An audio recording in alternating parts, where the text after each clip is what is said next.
Hey, Gabriel Blake. Hey, Gaybros Jose. Where are we today? I'm in the Tenderloin in San Francisco. Where are you? In Chicago, in Illinois. That's a long way away. Why are you so far away? Sorry, man. I'm sorry, because it's not the really hard winter yet. That's the reason why I'm away. Otherwise, I may be considering going back to California. I always felt like you needed some space from me. I just didn't expect that you would move 2,500 miles away to get that space. It's only 1800, but I appreciate that you actually realize I'm really about the trying effort. not to exaggerate, so thank you for correcting me. Oh, yeah. I didn't want you to be hyperbolic on this. But talking about hyperboles, what did we watch today? We watched today one of the great American film directors working, named Kelly Reichardt, the 2010 New York Times Film Critic pick. Oh, like the guest? Exactly like the guest. I knew you would bring that up. The 2010/2011, because I think it had a film festival released in 2010, but a wide release in 2011. Meek's Cutoff, starring Paul Dano, Michelle Williams, and a bunch of other fantastic actors. All right. This was your pick. Why did you pick this? I picked this film, I think, because, while I said it kind of sarcastically before, I do think Kelly Reichardt is one of the most important American directors working today. She makes very, low budget films, but you can tell that she's absolutely loved by actors, by the quality of the content, or the quality of the actors she gets, like Laura Dern, Kristen Stewart, Michelle Williams is in many of her films, because I think she's a very, very good director, and I could be wrong, but I don't think you'd ever seen anything that she directed before, and I wanted to introduce you to her films. I think I may have made a mistake by asking you to watch one of her slowest, most meditative films. Yeah. But regardless, I wanted to introduce my Spanish friend to a great American director. Yeah, and we discussed several times about her because she had a movie this year, First Cow. Did you watch it? I did. Was it good? Every single one of First Cow is incredible. Certain Women is amazing. Old Joy, incredible. Every single one of her films, I thought, this is insane. Yeah. We will go over about how I feel about the movie. But yeah, it was an experience. Let's just say. Like the experience of going to Las Vegas, or an experience like waiting in line to get into a Michelin star restaurant? I don't know exactly which one of those two experiences the Las Vegas is awful. The Michelin star restaurant is great. Okay. I was just trying to clarify, because you were saying about not about enjoying the food, it's about more just waiting in line for the food. No, it's about Las Vegas or not Las Vegas. Tell me, which one was it?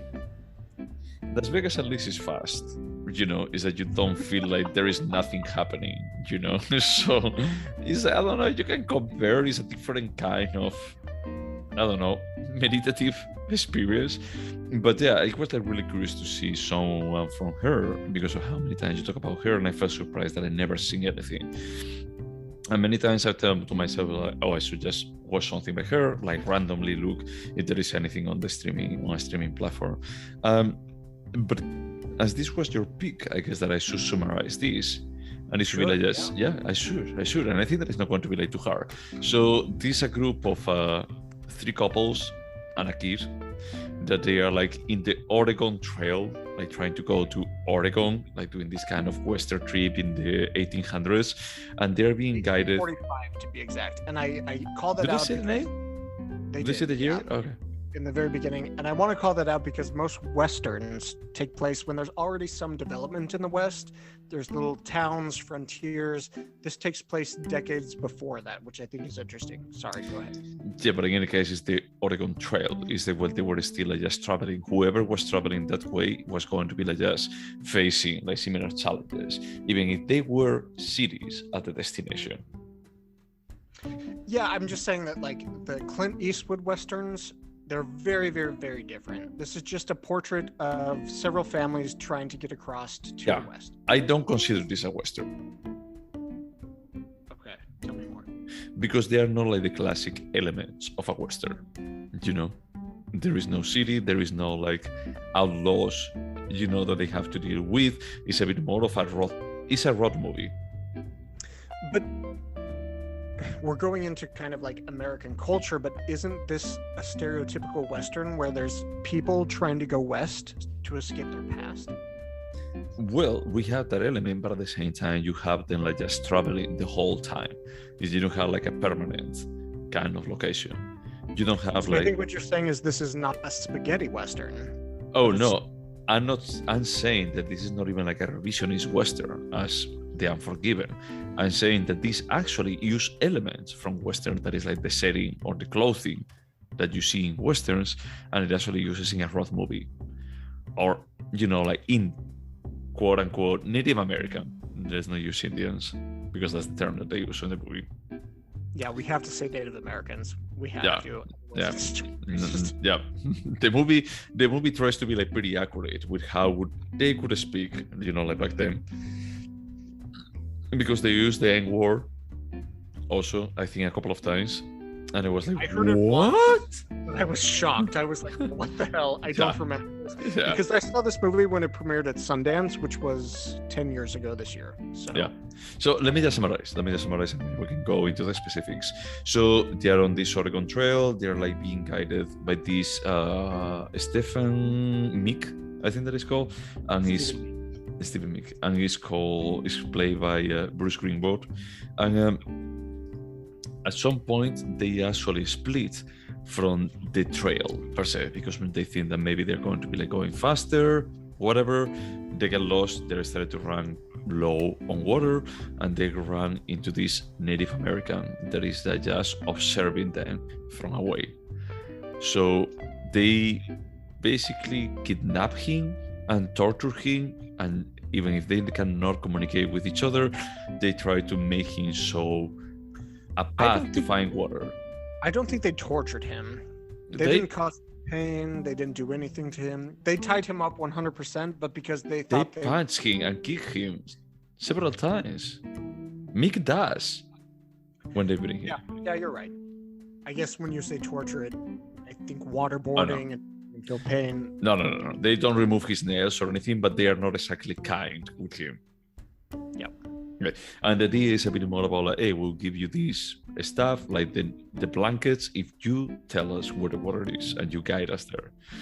And the group starts to fall a bit apart. For most of the movie, they're against Meek, but then towards the end is that they fall apart into, is this guy driving us to a trap or not? Yeah, and there's this big question about whether Meek, who they hired to take them through the Oregon Trail, is he really taking us, or was he hired by other people to get rid of Americans so the territories wouldn't become part of foreigners? Yeah. But at the same time, is that they only present that at the beginning. Once that they find the Native American, is that that's a secondary topic. At that point, is that these people, instead of not trusting Meek, they transfer the lack of trust to the Native American about like, do we trust this person or not? Is he actually just driving us to our demise or not? Exactly what they were saying about Meek at the beginning. And that's an interesting point, is the 3 couples, I think it was, that paid Meek to take them to wherever they were going. At the beginning of the film, they're like, hey, should we kill Meek? Should we hang him? Because he's clearly not taking us to where he said he would. And there is this like common theme of a deep distrust, first of this guy they hired that they have no confidence in after weeks and weeks of traveling. And then 2, the deep distrust of someone with brown skin, which is a very interesting theme that Kelly Reichardt explores in most of her films. And I will say that what I find interesting about her is she makes films about Americans living in America when America has no place for people like her characters, which I find fascinating. And I don't know if that translates into your kind of like perspective of film. Did you see Wendy and Lucy? No, this is the first movie that I see by her. First Kelly Reichardt film. I find her films deeply touching because it's just about people that don't feel like they have a place in their home, which I think is unique to Kelly Reichardt as a filmmaker. I don't think there's many filmmakers making stories like these. Regardless of whether or not Meek's Cutoff worked for you, I think her angle is unique.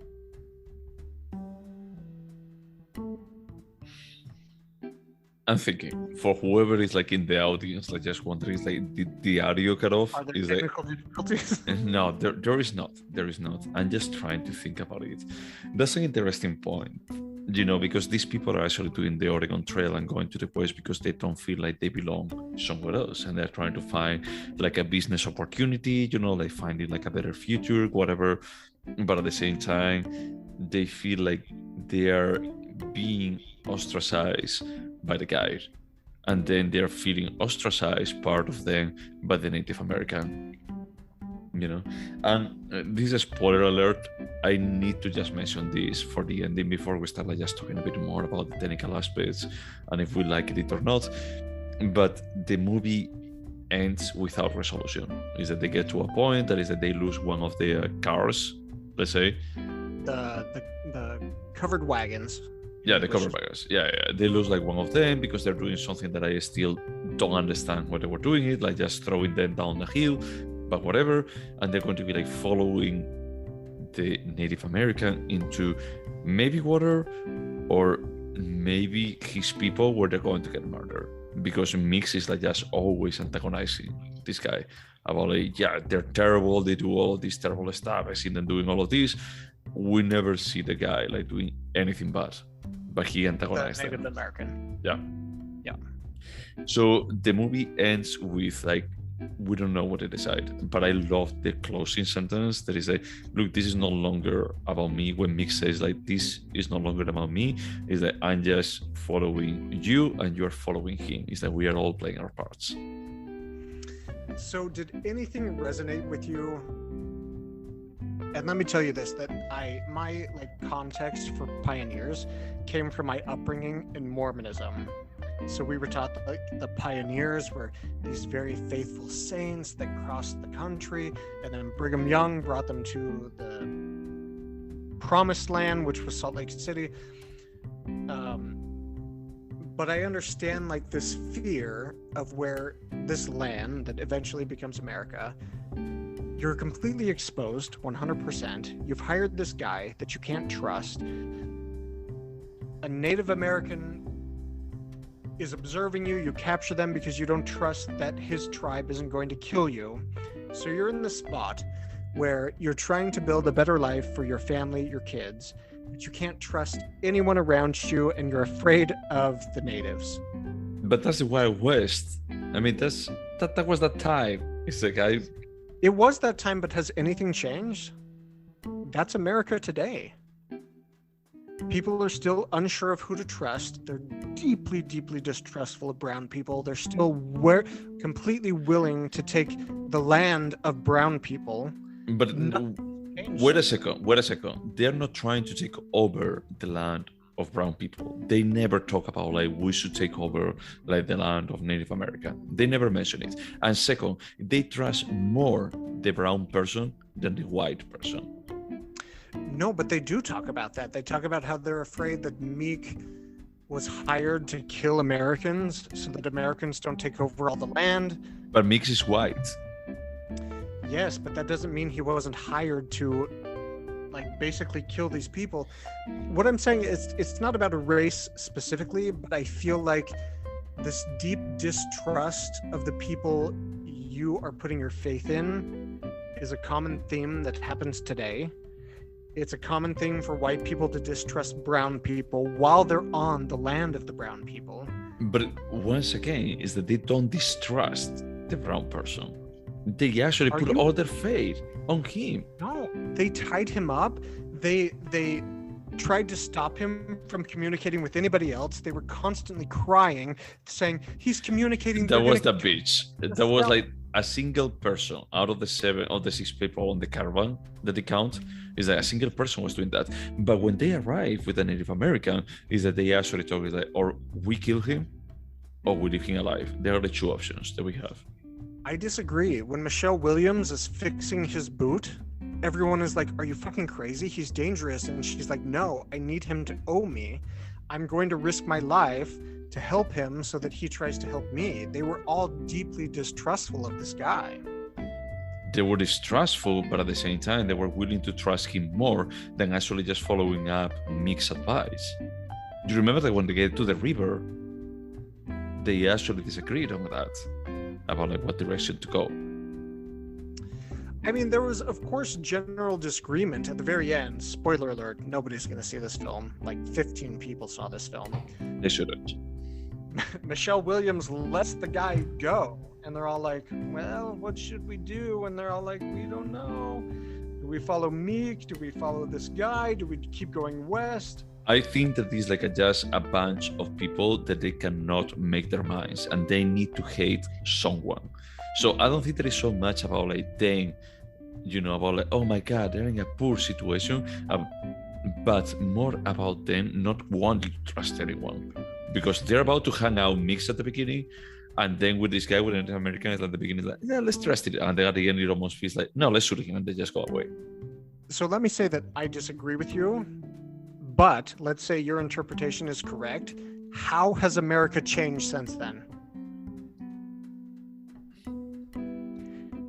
I mean, I didn't live back then. It's a metaphor about America now. We deeply distrust brown people. We deeply distrust the people that we paid to lead us. It's about Americans who are just trying to find their way, and they can't because they can't trust anyone in their lives.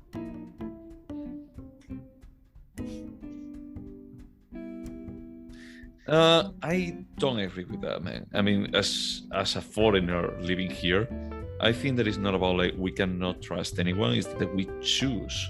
Americans choose not to trust anyone or anyone that wants to tell them is that this would be better for you. They're a bit more that I don't need anyone to tell me what is better. And if you actually come to just tell me what is better for me, I'm going to be like fucking shutting you down. We're seeing this with vaccines and with everything. Like many people are like, you're not going to be like, I did my research. It's this kind of entitlement of teenagers. But at least these guys actually hired someone for telling them what to do. I definitely see your point of view 100%. But I also empathize with specifically Michelle Williams' character. She really just wanted to get to Oregon. She wanted to trust Meek. She was the one who let the Native American go. But you could see the internal conflict. She was like, what do I do? What do I do here? I want my family to survive. I want to find some place that I can create my own land and build everything, but she didn't know what to do. It's not that she was choosing not to trust the Indian, not to trust Meek, but she's found herself in a situation where she saw that her family was really in danger and she didn't know what to do. I think that she's the only one that actually faces Meek. She's the only one that says that is that, hey, I think that you are just bullshit. Everything that you said, because he actually says like the same story like multiple times and just building fear and just portraying how amazing he is for just knowing everything. It's like he's a fake. Mickey is a complete fake from the beginning of the movie, and she's the only one that calls it out. But do you see what I'm saying about the idea of the film about people being put into a country where they're not safe? They're not confident, they don't know who to trust, they don't know what to do, and they're really just trying to make the best decision for their family? I don't agree. Sorry, man. I don't see the metaphor. I think that I'm sorry to say this, but from your perspective, is that you are like just trying to read too much into the parallels with reality, because we live in a reality that is not about like we don't know what to do and we pay other people for just telling us what to do. It's like when someone tells us what to do, we're going to deny it and we're going to be like pushing back. If we have watched this movie like 3 years ago, maybe I would have agreed a bit more with it. But after all these naysayers, anti-vax, and the political climate that we had for the last 5 years, is that I don't see that reality here. And that's fair, and I think probably I'm speaking to her entire oeuvre. Like, I've seen all 7-8 of her films, and I see a pattern. And maybe I really want that to come through in this film, and maybe it doesn't. But I think it does. Okay, I mean that's fine. I mean that's the magic of cinema, and also is the magic of actually having like two people talking about cinema that they are like from completely different backgrounds. For me, this was a road movie that it required work to watch. This felt like homework. It was one of the slowest movies, almost at the level of the Turing Horse. Okay, take a step back. You cannot compare the two movies because the Turing Horse. Did. I know you did, but the Turing Horse isn't even in the same level. That was a fucking slog. Like, we had to sit through like 3 hours of bullshit. This film, it could be boring in certain parts, but you cannot say that it wasn't entertaining or wasn't atmospheric, engaging. No. It wasn't, man. I'm sorry. I had to just watch it like in 2 days. The first day I was like 20 minutes, and I realized that I spent more time on my phone than watching this movie. The second day when I watched it from the beginning, I forced myself of leaving my phone in another room. I had to do it, and I was like just like reaching out for something about like, please, I need to entertain myself. It's like this is so slow. There's like so little dialogue, and it doesn't really matter that much most of the time. That is scene when they're like watching, probably like crossing through Utah or something, and they're like through this like salt desert, and one of the woman, the one that is pregnant, is like running, like trying to get like a piece of cloth. Is it? Yeah, in the salt flats. Yeah. I thought that scene was so freaking dumb because I saw it like twice, and it's like, are you trying to be cool? Are you trying to be funny? What are you trying to do? Are you trying to just have some kind of words that people just say, hey, wake up, maybe something is about to happen? I just felt completely unengaged by this movie. So let me first express my deep disappointment that you apparently don't have the capacity to understand Kelly Reichardt. I could live with that, man. I could live with that. I have lived with worse things. Second, let me express my gratitude that specifically why I wanted you to watch this film was because you have a completely different, like, you're from Europe. Like, I thought maybe I only think these films are interesting and useful because I'm American, but it doesn't have like a universal language. So I hear your feedback. It's very tough for me to take because I was touched to tears when I watched this film. I thought this is one of the most beautiful things. But to hear your feedback, like, I get it. Like, it doesn't make sense for everyone. I was wondering about that when I was watching it. Is this like one of those like masterpieces for Blake, you know, because it's a slow burn. It's a completely anticlimactic, like one of the most anticlimactic movies that I ever watched in my life. And we have watched like a lot of movies. But I was thinking about like, is there a point to be so anticlimactic, or is it just trolling me?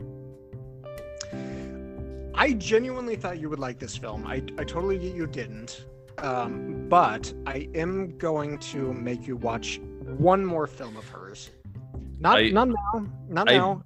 Okay, because right now I can tell you I'm vetoing this. I'm vetoing this for several months. It's fine, but I really want you to watch the film of hers recently that got a ton of critical attention called Wendy and Lucy. It takes place in modern day Oregon, not 1845. But I want you to give her one more chance. I hear you. It didn't resonate with you. It was a very slow, meditative film. Let me ask you what you thought of the music. It was okay. There were a couple of times the music is a bit more of a background kind of thing, just trying to add like a bit more of atmosphere. There are a couple of scenes that they are used a bit more like heavy-handed, but never like too obnoxious. Did I tell you that this was a New York Times critic pick? Like the guest. Yeah, you told me. Well, I mean, this was an experiment. I thought you would like it more than you did, but it doesn't surprise me you didn't like it. I mean, I appreciate, you know, the conversation that we're having right now, but I don't really, for me, the Oregon Trail and everything is like, it's not about forming my country. You know, it's like, for me, it's like, oh, that's cool. You know, it's cool. It's like they went to the Wild West. It's like, they didn't know what we were going to find. You know, maybe they would survive, maybe they would die. And it's like, the country owes a lot to those pioneers. Everything that is there is that they started it. All those cities, they created it. and this is why I want you to watch just one more film of hers. If you don't like it, I won't ask you again. But I think if you watched a film of hers that takes place in the modern day, you might feel a little different. If you don't, it's fine. Oh, look. That's the joy of this podcast, right? Yeah, we can just stop at that point. I had to say that is from a technical perspective, I loved it. I mean, I thought that it was like just it's immaculately shot. You know, it's like it's pretty clear is that they don't have like a lot of money, but they are like really smart about how to use it, and the landscape is amazing. But that's similar to what I was say about like Nomadland. There is yeah, I mean, if you actually go to desolate America, you know, like the middle of America, it's a gorgeous place. It's a gorgeous country. But you don't have to prepare anything for making this gorgeous. It's just gorgeous by itself. I don't disagree with you, but I would say one of the very impressive feats of this film is that the first scene in this film, you see these couples, they're three families, they're crossing a river, they're carrying whatever they can above their heads to fjord this river. And by the time they cross, you get kind of close-ups of the actors. And I don't know how to say this, but the fact that Michelle Williams, an extremely famous actress, is one of these characters, you don't even pay attention. In my case, not in your case. But I was blown away at how much Kelly Reichardt makes you feel like you are genuinely in this space and time, that I never considered, hey, these are pretty famous actors, they're, you know, performing a script. You never feel that way. It feels so organic and natural, in my opinion. You're rolling your eyes already, so. I'm sorry. I like Michelle Williams. I think that she's amazing. But she being that young, the only thing that I could think about it was Dawson's Creek. That young, she already was a widow of what's his name? I don't know. Joker. Heath Ledger. He had already died at this point. Okay, but this was 2010, no? Yeah. When did Dawson's Creek end? Regardless of her personal life. Because I'm sorry for saying this, I don't care. Dawson's Creek in the discussion of this. I did. About like Kelly Reichardt, I actually went for exactly the opposite. You're trying to elevate it and I'm trying to bring it down. I'm sorry. I will fucking murder you. Also, Dawson's Creek ended in 2003, so 9 years before this film. Oh, 9 years? Yeah, she still looks the same. I still think that it's like with that like very, very young kind of dress up that they were doing, I feel like she has to be like 21 probably. You know, another thing that is that everything, as you say, is like pretty, atmospheric and everything. But I have to say, there is no showers, there is no water, and their dresses are always immaculately clean. That I feel is that they're walking. They're not like writing anything. They're walking through deserts, and it's that they never get dirty. Defending the film, but if you remember in the first half of the film, they're constantly cleaning things in rivers. They're filling up the water things. I don't know. I think I'm pissed off at you, and I want to end this. Because I fucking love this movie, and you can go suck a bag of tears. I'm sorry, man. I'm sorry. I know that you love this movie, and I felt a bit bad when I was watching it. You know, about like I shouldn't hate it, and I don't hate it, but at the same time, I was having like a really hard time loving it. I mean, it was a bit more about like, okay, this is not middle high class American suburban life, you know, like being unhappy is a different thing, but I also feel like this screams Blake. You know, it's not a Turing horse, but it cost me almost as much as watching the Turing horse. For the listeners, you were apparently watching this film last night, right? Yeah. And you texted me and was like, talk about making me work for like watching a movie. And I felt very aggressive towards you, and I was like, well, now you know what it feels like to watch Brazil. What a piece of shit. And I told you, on the first minutes of Brazil, there is more dialogue than in this whole fucking movie. The part that I felt like, I mean, not insulted, but the first 5 minutes, there is no dialogue whatsoever. And the first dialogue is actually in all English, that they recite something from the Bible. But why do you need dialogue? Are you so basic that you need the script to explain everything to you? Okay. I'm going to be like making you watch a silent movie, and then we're going to be like talking again, because with those I have patience. I'm joking. I get that this is a film. It's totally up my alley, 100%. But that's why I wanted you to watch it, just so you could learn a little bit more about me. You can dislike it. Honestly, you can dislike it, but I wanted you to see it. Yeah, no, it's fine. I thought that we were best friends. I guess that we're not. You're not laughing. Signing off. No, honestly, it was. Listen, promise me that you will watch one more movie by her. Okay, Not I now. will. You sold me. You sold me a lot on her. It's like I didn't watch First Cow, but I actually told you when First Cow came out, and it's like, oh, it's from this director that you really love. So I'm curious if you really like her so much. I think that there may be more than meditative, middle of nowhere America, barely dialogue kind of movies, that there would be like something else to her. Okay, so just don't watch First Cow, because it's exactly that. I'm sorry. I had like a very limited patience with this.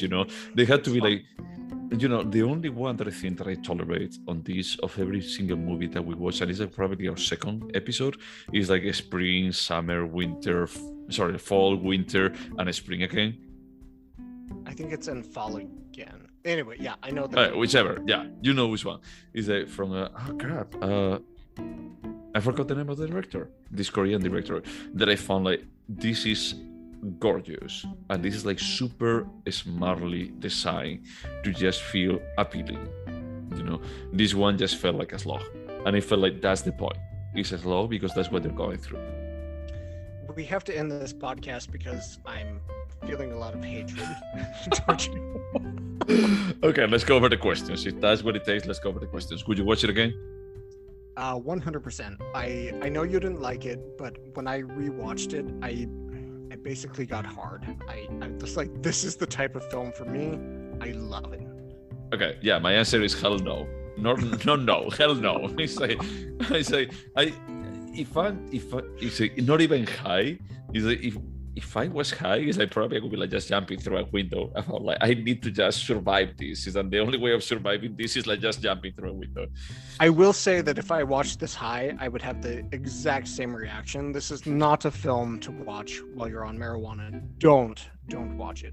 Yeah, don't use drugs. Champions don't use drugs. But if they use drugs, they shouldn't be watching a Kelly Reichardt movie. And be sure you didn't get those drugs from a Native American, because they're very threatening. That's true. They may be good or they may be bad, but we will never know because the movie ends up. No idea. Yep, it finished before we have a conclusion. Could you recommend this? Yeah, I recommended it to you, and it was a complete backfire. It's a fucking good movie. Okay, I mean it's fine. Like some people may enjoy it. For me, it's like I would never recommend this to anyone. I would never. I even told my boyfriend, it's like I'm going to be like ripping this movie off. It's like, I'm going to be like tearing it apart. It's not that I didn't like it, but it's like what the fuck, man? It's like I want that 100 minutes back. It's interesting because you and I have a constant dialogue about men we're attracted to, and we have a very different pool of the types of men we're attracted to, but we both get excited when there's what we call a crossover, right? Yep. Like, oh, we both want to be with this man. Yep. I feel the same way about movies. I really hoped this would be a crossover. It's not. It's not. Sorry, we are not on the score yet, but it's not. It's not a crossover. Okay, so would you remember it? I remembered about 75% of this from the first time I saw it 10 years ago. So yes, I would say yes. Yeah, I'm not going to remember it. And that pisses me off. Because I don't think that I will ever remember it as a cautionary tale. That sometimes I say like this movie was so bad or so mediocre that my brain not to watch it. Basically, it was even more like an instinctive survival instinct about like, oh, it's playing. It's like, oh my god, don't watch this. It's like on this one, it's like, was this good? Bad? I know that it's like Blake likes this director. Maybe it's good. Let's watch it. And then I'm going to be like, just even if it's like just 13 years in the future, wherever we are, I'm going to be like just probably watching it because I remember it's like Blake likes Kelly Reichardt. I'm going to watch it and say, what the fuck? I was friends with this guy. don't like this Kelly Reichardt? Can't take it to that extreme. I understand what you're saying, but you're still me. I'm still your best friend, your very best friend. Used to be. Your American best friend. Okay. Is there anything artistic about it? Yeah, I think even you can't argue that the beauty in the way this was filmed, and including the 9:6 ratio perspective. I hate that. I hated that part. I understand, but it was also an artistic choice. I know. And they wanted you to feel claustrophobic, like there wasn't many choices. I loved everything about the way this was shot. I loved the performances. I thought it was beautiful. Yeah, I think there is for being a movie that they only have like, let's say 6, 7, 8, 9 actors total. Nothing else, no extras whatsoever, and just gorgeous landscape is super artistic. Extremely artistic. It's gorgeous to look at, you know. I could just see like a scene for 5 minutes and get the same value that I would have gotten for 100 minutes. All right, let's go to the next question. Is it a timeless piece? Yes, 100%. Regardless of whether you liked it or not, yeah. I think in 50 years, if we were to watch it, we would get the exact same thing. Yeah, no, I fully agree with that. This is like, basically I will get the same. Like here and 20 years in the future. You will get nothing. Nothing in 2021, nothing in 2051. I'm not saying that. I'm just saying that its value is like completely detached from 2021, 2010 when it was released. Value was completely detached from the script and the filmmaking. There was exactly. no value. Yeah. Well, I'm not saying that. You know, I'm not saying that. I'm just saying that there is no timeliness to this. Agreed. Okay. Would you turn this into a TV show? No, I don't need to see any more of it. I loved it, but don't make me watch 6 hours of this. Yeah, my answer is a little the same. That is like, hell no. Yeah. Hell no. It's like 100 minutes was the length. And also, I know you didn't like the ending, but for me, the ending was perfect. It was completely like open-ended. There were no answers. I felt so satisfied that I wasn't satisfied. But why? Because it was just such like no questions were answered and more questions were asked. And that's Since when is that satisfying? Because you don't understand what it means to be American. Are you telling me that Americans were more questions? You know, is like when you're asked something, is like what you really want is more questions. Is like, oh, what time is it? Is like, what is a watch? What is time? That's what really Americans wants to hear. All I was commenting on is that Americans love to be dissatisfied.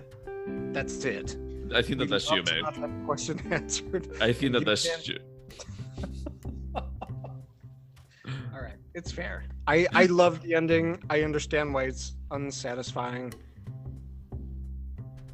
Okay, that's fair. That's it. Okay. I thought that you were like just going somewhere else. No, I have nothing to go towards.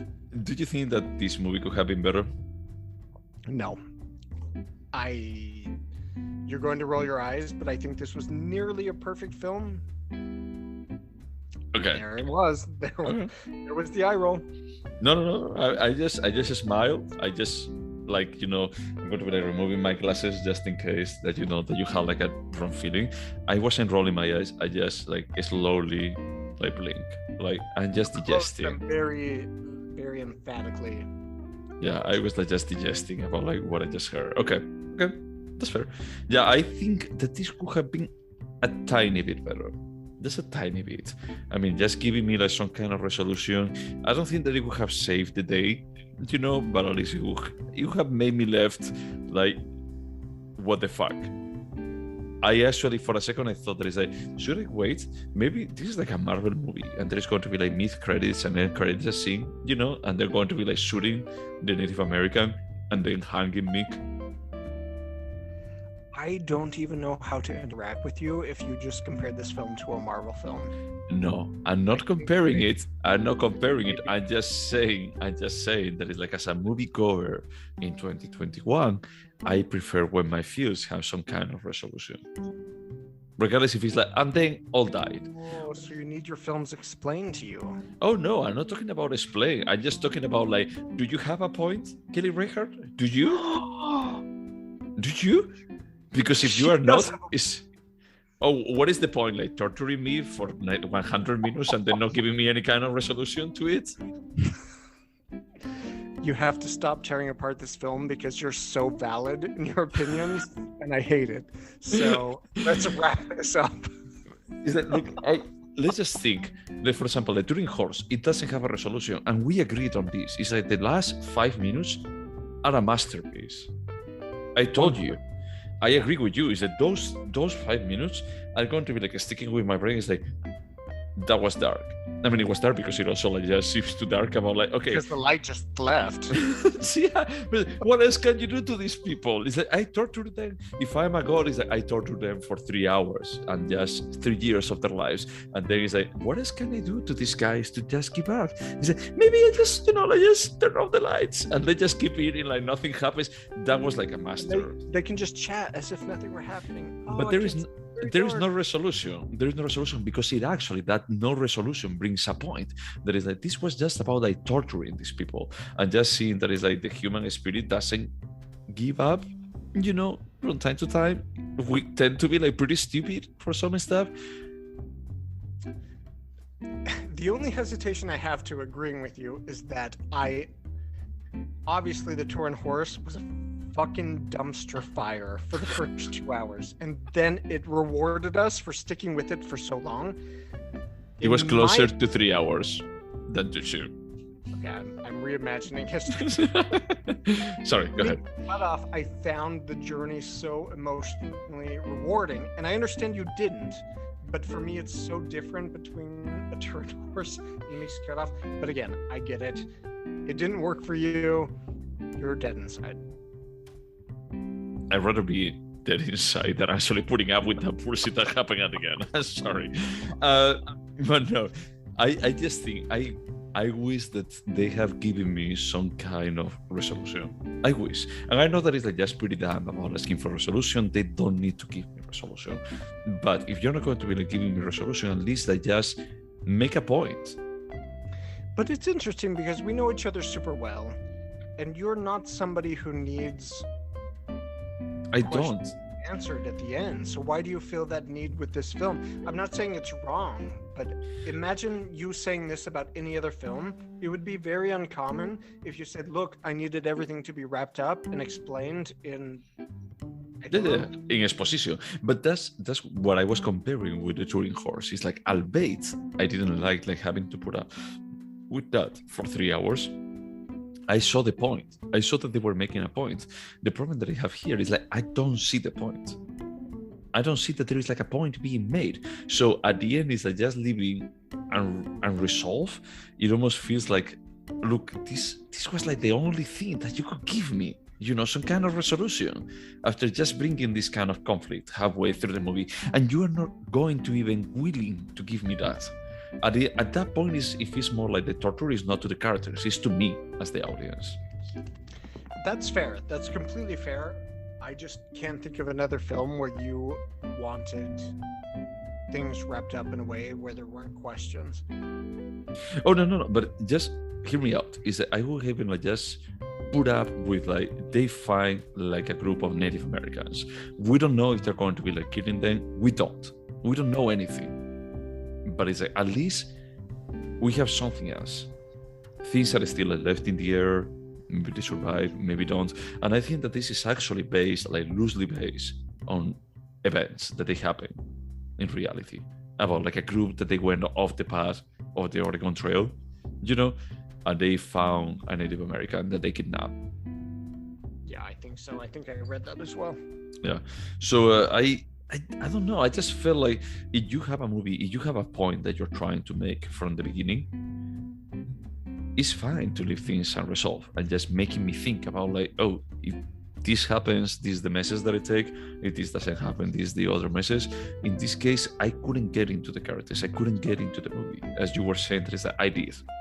For me, it didn't work. at all. It worked from the artistic perspective, but from the character perspective, the pacing perspective, the motif perspective, it just left me cold. It felt like work, honestly. It felt like this is probably like the most like work movie that we had in a very, very long time for me. I think if I were to describe a film that we watched together and I said it left me feeling cold, that would be a huge red flag. So I'm super curious to hear what you're going to rate this film, because mine is absurdly high. I know, and it's going to be like a pretty high difference. I feel bad. One of the biggest differences we've had. Yeah, not that much. Not that much. Is it because I still think that there is. I'm sorry, I have two. Don't look. Yes, Salvatore, calm down. It's not going to be that You're bad. also arguing about how good Meek's Cutoff was. Chihuahua, you don't understand. That was Chihuahua. Okay. I still think that there is talent on what it was made here. It's a bit more about like I don't resonate with it. I don't. And the ending is like I think that maybe there is some kind of point, but even with my conversation with you, I just feel it's like, well, I miss it because I miss everything else. I miss the connection with everything else. It's like this movie doesn't resonate with me. It may resonate with other people. I'm not saying that it's like, oh, you like this, you're done. I'm not saying that. It's not like the conversation that we had about Brazil back then. But it's like this movie is not for me. Well, let me say that I did want you to watch this film as a representative of American direction. But I was also very clear that this might not resonate with you.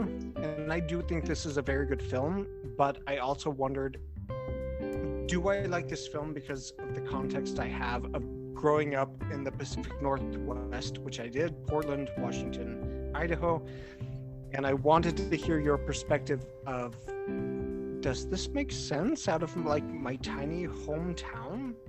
Maybe it doesn't. I don't know. Well, it's not only your tiny hometown. I think that people on the West Coast, they appreciate like the Oregon Trail and the pioneers' stories, you know? Yes, but the California coast is not like in touch with the Oregon Trail. Well, that's true. What like, pioneers went through. They're like tech people. They don't get the heritage. And I think this one hurts a little bit. Not that I'm in a lot of pain, but I think that I wanted to expose you to something of my history, something that resonates with me, and it didn't make sense with you, and that's fine, and that's why I'm obligating you to watch one more film by her. No. Don't get me wrong. It's like I don't think the problem that this didn't resonate with me was because of the pioneers or because of the thematic. I think there is a bit more because of the pacing and because of the story that is saying. No, I would never ask you to like resonate with my pioneer ancestry. The language of love that you and I have is cinema. And I hoped that this would resonate with you. It didn't, and that's fine. And that's why I'm obligating you to watch one more of her films. And maybe you hate that too, and that's fine. We don't have to pursue this after that, but I do want you to watch one more of her films. Let's give Kelly Reichardt a break. Let's actually, like cleanse the palate with other stuff. I'm not gonna watch anything by her for a few months, but at some point in the future, I want you to watch another film. And also, I'll be down. I had the idea of contacting Kelly Reichardt, who's clearly not a major like A-list celebrity, and asking her on the podcast because I would like to hear her perspective. Who knows what will happen? I don't know. I mean, but the thing is, like, that would be like very insulting about like just like inviting or just contacting a director. It's like, hey, we have a podcast about one of your movies. That one of the two only participants in that podcast is just saying that is like, I don't resonate with this. This is not for me. No, I think you're discounting directors. If we invited her to come on this podcast, she would be like, oh, there's one person who loves me and one person who's not completely sold. I'm going to come and talk to them. And I would love that because once again, I think that is like from the artistic perspective, I see something here. Now, this movie, it left me so cold, man. Maybe she could convince you of something that's there that you didn't see. But that's one of the things that we discussed like several times on the podcast from time to time. That is, I don't read interviews. I don't read reviews about the movies. I don't. Because I just want to actually just relate to the movies from my perspective. There are like sometimes that movies, they have like way more of a background story that they can make them amazing and they can elevate them and recognize it. But it's similar to modern art. That is that you can see a square, sort of like a white on white Malavik at the moment, and is that this is a fucking white square on a white background. But then when you actually read about like, the background of this, like, this is amazing. But the piece that I have in front of me, it doesn't tell me anything. I 100% see what you're saying, and I don't mean to flex here. I'm gonna flex in a non-flex way, but I spent a couple of years interviewing directors at Sundance about their films, and for the vast majority of the time, they were fucking assholes. They were pretentious assholes that I wanted to murder, and I thought, your movie is a piece of shit. I'm not going to recommend anybody watch it. But in the tiny minority of the time, I gained an insight into the director and what they were trying to portray and the story that they wanted to tell, and I was completely blown away by how the conversation I had with the director opened my mind to the film. Again, I'm not saying that happens all the time. The vast majority of directors at Sundance, they're pieces of shit. Yeah. And maybe you're introduced to Kelly Reichardt in a way where you think, no, this is a completely worthless waste of time. That would be completely valid, but I do think this woman's films are interesting. Okay. I'm not saying that they are not. You know, I've only watched one, and I think that is like, okay, albeit I didn't love it, I saw like the technical capabilities that she did. But we both agree that cinema has the potential for being fronterless art. That is, it doesn't really matter too much about like where you grow up, is that they can talk about universal topics. No? Yes, I agree.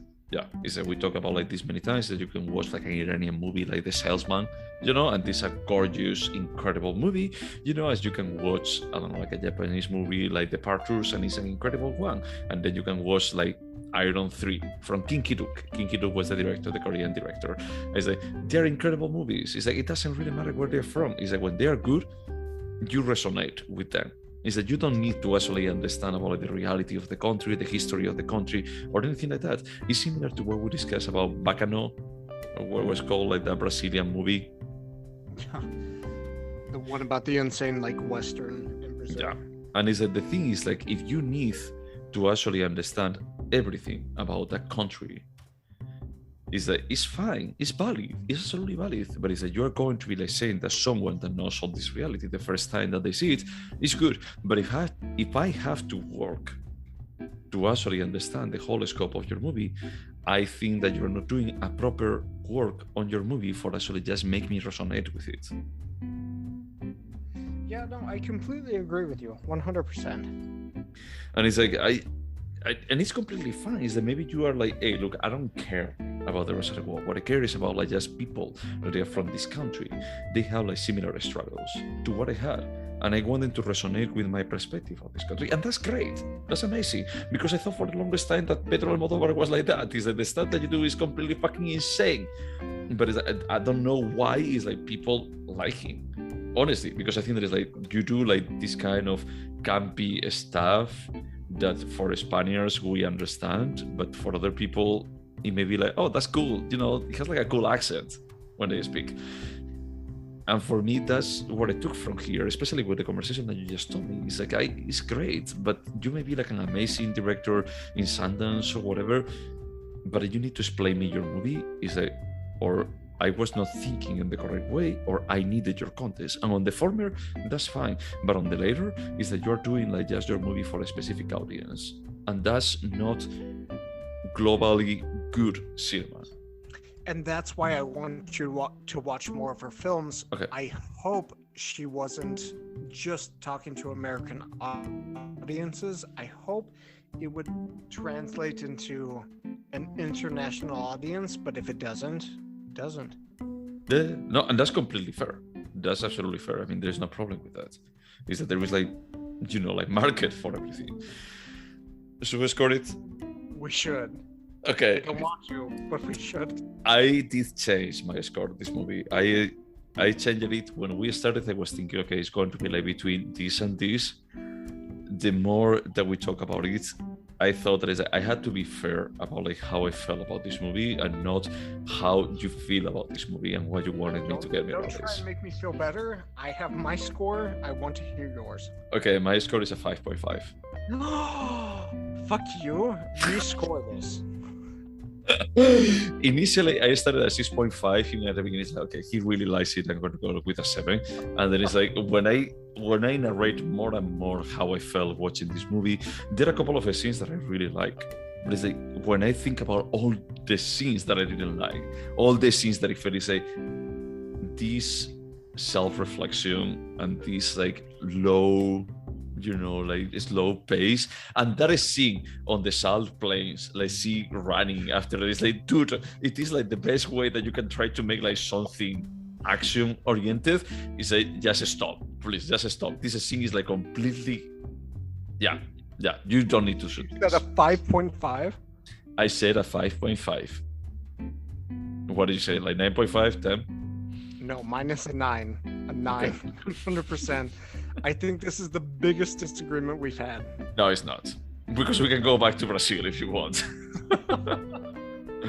This is like the biggest disagreement that we had in a very, very, very long time. Yeah, no. Yeah, Enduring Love was a 1.5 difference. That was such a good movie. The Ice Storm was a 2.75. But the Turing Horse, that was the biggest difference. It was a 4.5. That makes sense. I mean, I didn't think about the Torn Horse until you brought it up, and I was like, no, this is a super polarizing movie. We're not going to agree on this at all. I felt parts of it felt like that, man. It's like it felt like work. The only difference, like with the Turing Horse, I was fine of just checking my phone. With this one, it's like maybe.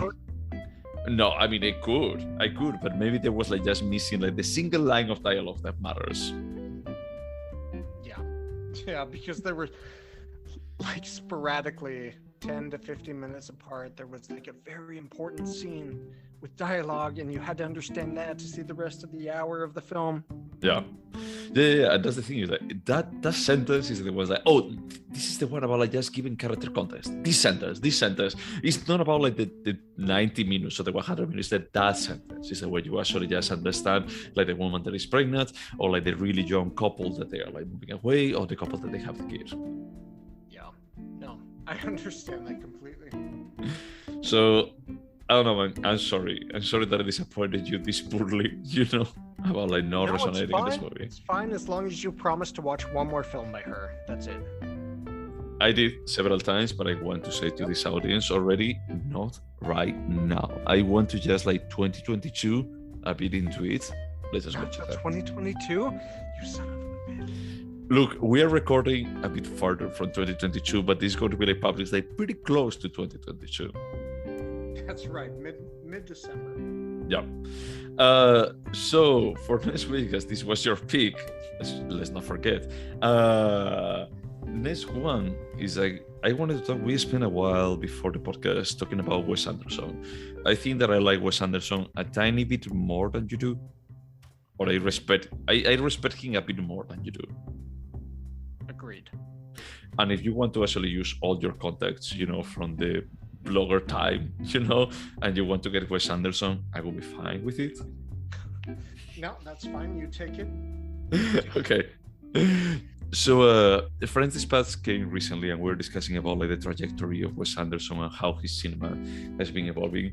So we're going to go back to his first movie, actually, that is Bottle Rocket. Yeah, and that is Bottle Rocket. So next time we'll actually talk about Wes Anderson. Until then, when I can tear apart your films. I mean, you watched this movie. I didn't. I have no idea what I'm into, what I'm getting into. So I'm just curious to watch it. No, it's a good film. I'm excited to watch it. And to everyone that has put up with this, thank you so much for spending this hour and a half with us, probably as long almost as the movie. And wash your hands. Bye.